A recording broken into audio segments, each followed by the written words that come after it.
Hey guys, Anne here, Ngoc. This is a part 2 series on we're going to talk about community pharmacy and her lowlights and highlights and the triumphs and the challenges that she worked as a floater in a community pharmacy. So with that, I'm going to start out with some questions. So actually, you can just walk us through how did you start in community pharmacy? It's actually go back in high school. In high school, you decide. People ask you what you're gonna do after high school. So, like most Asian kids, you want to go to college, right? But what you do after college? So, being a pharmacist is my top choice in high school. So I actually branched out, doing similar to a mentorship. I'm shadowing a pharmacist, and the pharmacist I shadowed was a retail pharmacist. Besides able to master my skill in math and science and chemistry, like something like that, there's another side that helped me to go into pharmacy because of how accessible pharmacists are to the community. Like, you can just walk into a pharmacy, a trained pharmacy, and ask the pharmacist any kind of question, and hopefully they will answer you. Most of the time, we're pretty good with answer all those minor health problem like cough and cold, cut, and things like that. So I think that helping the communities is another reason why I chose pharmacy as a profession or a career after completing college. Yeah. And then what is your role as a floater? How did you start out? Like after pharmacy school, how did you get that job? And what is that responsibility like for a floater? I see it's more about like networking and connection. So I have the connection as a high school student shadowing a retail pharmacist. So continuation of that, I became an intern at the community setting, and I got a job offer after pharmacy school from all of that connection. So it's all about connection and what the opportunity that you have. Being a floater pharmacist, you help me learn a lot about people's skill and know how to work the workflows, and you have to make yourself comfortable with the group of people because you constantly go to different locations. So you have to be flexible to be a part of the team with the new team you go to each week or each day. So what is the number one challenge as a floater in your opinion, and what's the number one thing that you wish you have known when you start out that you know now that has made your life easier as a floater? As a floater, the hardest things is you can't really get to know your team in one day. The most challenge being in floaters is the new location. You might not know where things are.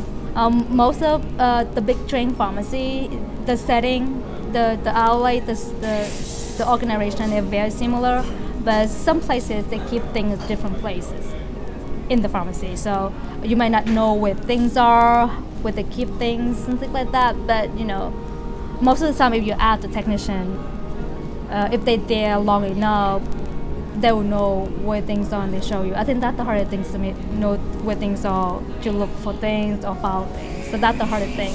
In terms of workflow, it's the same pretty much everywhere. You go and work, it's just another day of work, and you don't know what's gonna come that day. Depends on it's a different day every day. Just like in the hospital too. Yeah, it's a different. You can't really. It's not the same. It make it interesting. And then one thing you wish you had known earlier that helped you a lot now as a floater. Or one thing that being you able to manage people, even though you are a floater. This means some people are like, I'm just a floater, I don't have responsibility, but you do. because you, the pharmacist, working at that store, you, the manager at that store at that time, because you have to manage the workflow. You need to know. I mean, some store when I work at the technician that's very good with what they're gonna do next. But at some store, you have to know how to hey, I need you to feel, I need you to type, can you help the customer? So you have to know how to manage people and work the workflow, and that will make your day better when you know how to use people and when we need help. Yeah. And then what is one challenging management of people that you encounter, especially with you being so young, and maybe some of the people you manage are older than you are, and like you said, you're a floater, you're only there for a day, so you're not their quote-unquote manager. Yeah, sometimes. So how you deal with that? Sometimes it you come across people that most of them are very nice. They know that you're there and you put their boss for the day, so they will listen to you. Some people don't. There are times that they don't, but you have to learn how to be firm and talk to them. I don't know, it's more like communication skill now. Now it's like management skill, and now it's communication skill. So you need to know how to deliver the message in the way that, hey, we need to do this as a team, was like you demand them to do this and this. It's hard to say. I know it's easy to say, but it's really hard to say exact sentence, exact wording, and it come across the way you want. It takes practice, and I'm not there yet.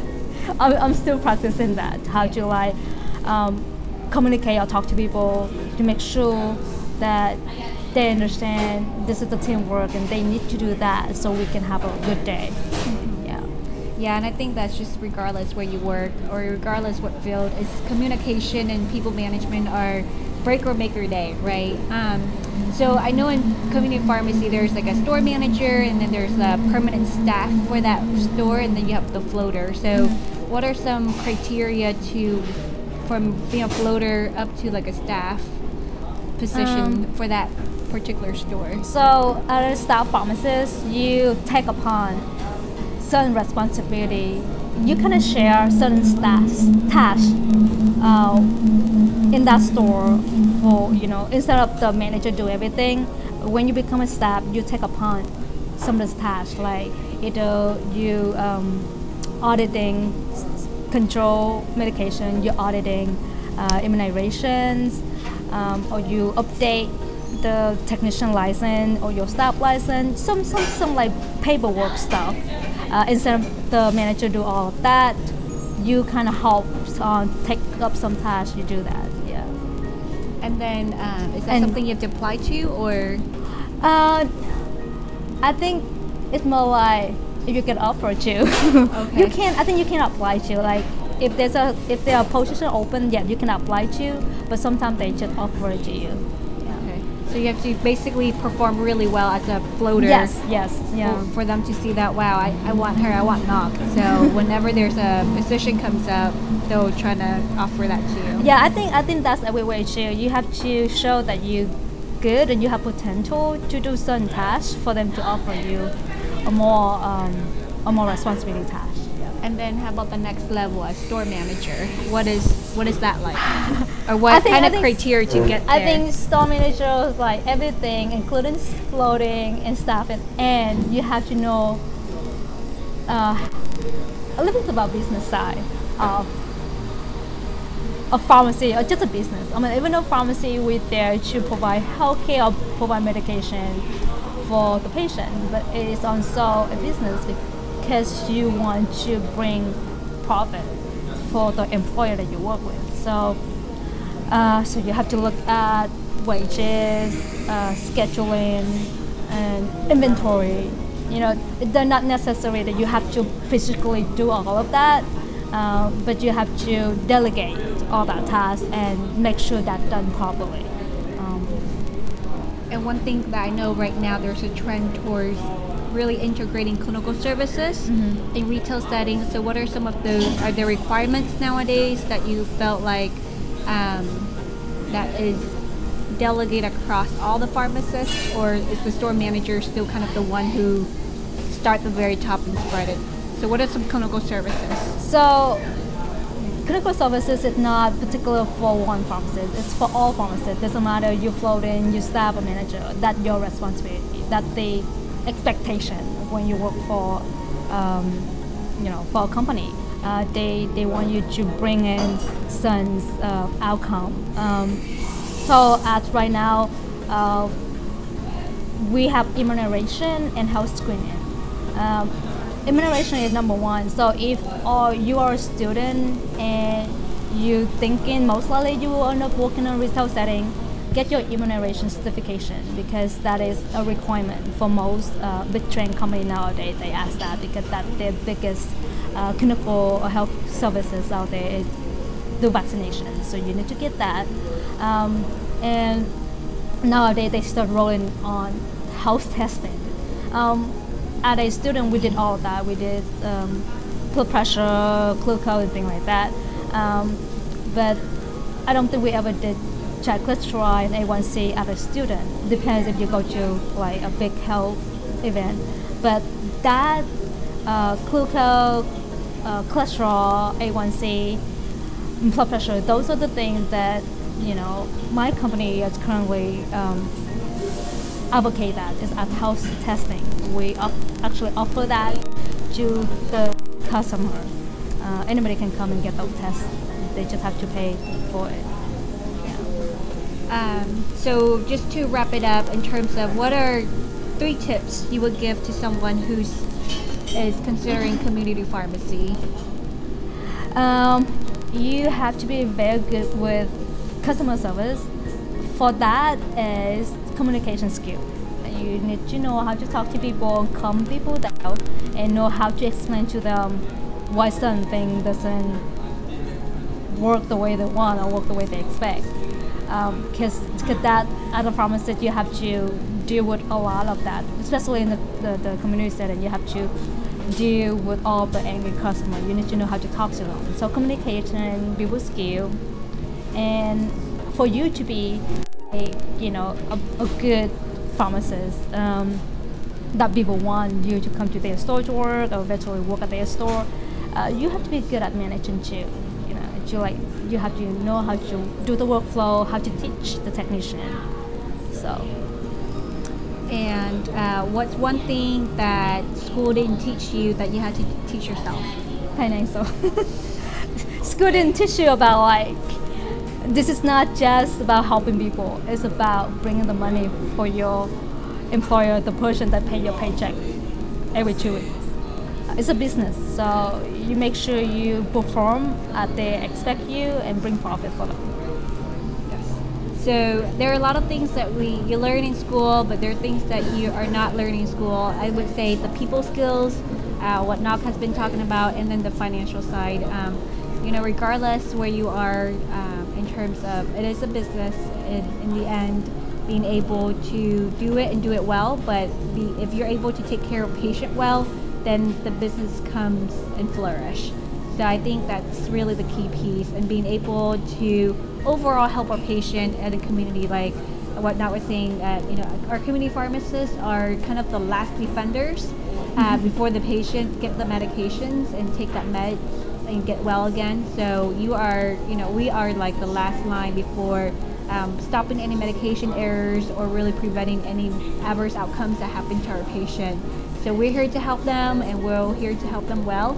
So there are a lot of stress as a community pharmacist. You're staying on your feet, 8-12 hours a day, depending on where you work and how long is your shift, right? Yeah. And you're constantly dealing with insurance, as well as managing our technicians, and also managing patients that are sick and they're tired, and when they want to get their meds and go home as quickly as possible, but there are certain things that don't always work out that way.